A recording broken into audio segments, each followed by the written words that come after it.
নিয়ে যদি আমাকে চলতে হয় তাহলে তো প্রাণ যাবে হ্যাঁচ কাটানা। একটা কথা বাজারে আছে, পরের সোনা দিও না কানে, প্রাণ যাবে হ্যাঁচ কাটানা। পরের সোনা মানে এখানে সোনা দন্তস্বয়কার মধ্যনায়কার নয় বানানো, সোনা তারবস্বয়কার দন্ত নায়কার। পরের সোনা কথা নিয়ে যদি তুমি চলতে যাও তাহলে মুশকিলে পড়বে। কথার ব্যাখ্যা তো আছে, তা আমরা কি করব? বলনা তারা দাঁড়াই কথা বলেই বসে আছি,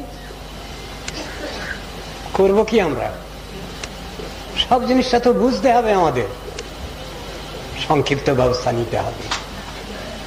সে সংক্ষিপ্ত ব্যবস্থা নেওয়ার কথাই গীতা ভাগবত শাস্ত্র বলেছেন, সংক্ষিপ্ত ব্যবস্থা নেওয়া।